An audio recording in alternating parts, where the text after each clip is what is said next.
So now I want to just kind of run through some of the main platforms out there. There are many out there. But I'm going to go with some of the popular ones to just cover why it is that we like them. Why are they popular? And I'm going to use Tom's guide here. It's a great online tool. You can Google them. They cover devices and platforms, and they do comparisons. They really do a great job of making things easy to understand and digest and tell you the pros and cons. But let's start with Max, or what used to be called HBO and then HBO Max. But they consider it the best streaming service around, really for movies, right? Their starting price point is $10 a month.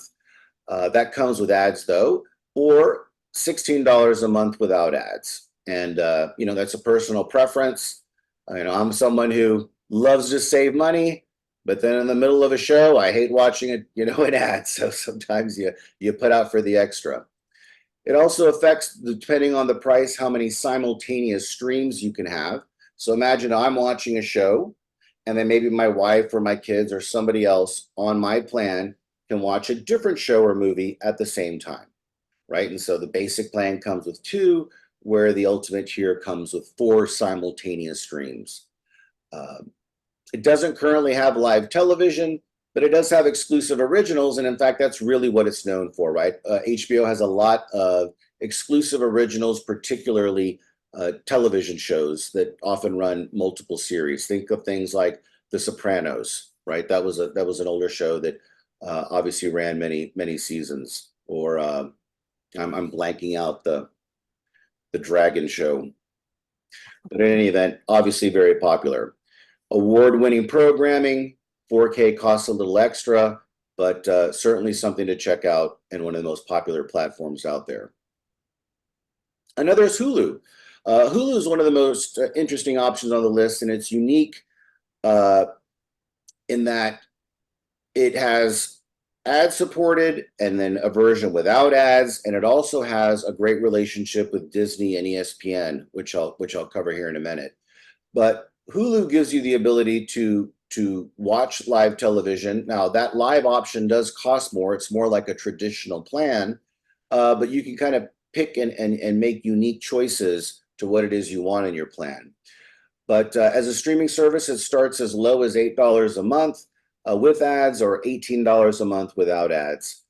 It also has exclusive originals. And what's interesting about these platforms, whether it's Netflix or Prime Video or Hulu, that original content is or increasingly becoming the main reason we continue to pay for them month after month, even though we're not on a year contract, because we really want their original content, their original series that they're putting out. They're that good. So James, I'm going to interrupt you right now, just to let the audience know. You can't do that on a paid TV subscription, can you? Do what? Like stop and start? So it depends. Traditionally, you couldn't. And then over time, some video providers did put out set-top boxes where you could, right? If you remember, TiVo is sort of the first one, and you would pay extra for the TiVo. And then increasingly, companies created their own sort of proprietary TiVo set-top boxes that allowed you to do that. But what did they do? They charge you for that. So let's say you've got your set-top box for your main television. They say, okay, maybe that one's free with the plan, but if you have an upstairs television, you got to pay us an extra $12 just for that right to stop and start or record, right? Well, and I think that's a really important thing for the UP to know, is that there are ways to save money on being able to watch their entertainment. And lots of it. And actually, I've got a slide later on that really, there's really no risk, because oftentimes you can sign up for free for 1 month and see if you like it or not. And even if it's not free the first month, it's usually heavily discounted for the first month, and there's no obligation. You can cancel at any time. So you can really, dip your toe into this and realize why it is that it's so popular. And you're going to find out why it's so popular because of all those features. So next up really is the granddaddy, and that's Netflix. I think you'll probably remember from the previous slide, 2/3 of American households are currently subscribed to Netflix. So some people may have dropped it. Like right now, I'm not a Netflix subscriber because I feel like I've watched everything that I want to watch, but I'll come back to it, right? So it's not even representative of everyone who's had Netflix. That's how popular it is. Their price has increased. Their starting price without ads to just about $15.50 a month, but the standard is only $7, so it's very, very affordable. They actually have over 250 million global subscribers and just released data just of this week. Okay, just this week they finally released this data.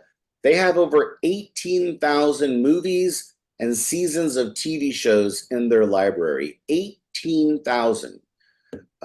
So I've got plenty to do over the holidays, right? We can definitely just watch Netflix and never run out of content. Titles do come and go frequently, right? But I would argue that's probably part of their effort to keep you subscribed every month. But Netflix, clearly the granddaddy. We've all heard of it, even if we haven't subscribed to it, and something worthy of checking out. Then there's Disney Plus, right? Best for families, at least according to Tom's guide. I would likely concur with that personally. Starting at $8 a month, up to 14 with no ads. 4 simultaneous streams, right? So 4 people can be watching on 4 different devices at the same time under your plan. These exclusive originals are really what it's all about. You've got the entire Disney library of all Disney movies and all Disney TV shows and all Disney cartoons. You've got the entire Pixar library. You've got the entire Marvel library and the entire Star Wars library. So not just the Star Wars movies, every single one of them, but all of the spin-offs and the series and the TV shows and the animated shows, all available with Disney Plus for at minimum $8 a month, which really is incredible. On demand, you can watch it whenever you want, wherever you want with an internet connection. You can stop, come back later, and pick up right where you left off. You can actually be watching it on your phone and then decide, I want to watch it on my big TV, move it to your big TV, and it knows where you stopped watching it on your phone.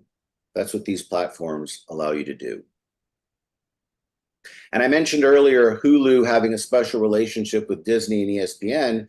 You actually save by bundling. So in the case of, say, Disney and Hulu, you can get both for $9.99 a month with ads. You can get Disney Plus and Hulu. Or you can get all 3. You can get Disney Plus, Hulu, and ESPN Plus, again, all with ads for $15 a month and so forth, right? Maybe you pay a little more to not get ads. But that's an incredible deal. $15 a month to have ESPN Plus, Disney Plus, and Hulu just for $15. James, I want to stop you again and talk about how people need to think about what are the shows they want to watch. What are the shows that families want to watch? And do that assessment so you can pick the right plan. That's right. What's also neat is that you have access to these popular programs, multiple series, right? So like I'm watching right now Elementary, which is like a Sherlock show. I think there's like, I don't know, 18 seasons, and each season has 30 episodes. There's more content there. So if I'm ever bored and I just want to watch, I can just click on Hulu and start watching right where I left off in the series. And I mean, it's fantastic. It really is. I'm a big fan of Mad Men. I think I've even got a slide on that, Tanya. I know you're a big fan of Mad Men. I do. It's actually now preparing this presentation available on a free version, our free platform, which I think is incredible, right? So you can't lose when it's free, right? I mean, you can give that a try. There's also Sling TV. Now, this offers actually live content as well, so it's a little different. But starting price points $40 a month, and you get half off your first month. So actually, right now, if you go to their website, normally $40 a month, but you can get that first month for $20. That's an easy way to check something out. And that includes ESPN, Disney, and other channels. Now, this is not Disney Plus, but it is Disney, and so it has Disney content on the platform. And again, here you can see the simultaneous streams. Not really original content yet, but who knows, that could change in the future.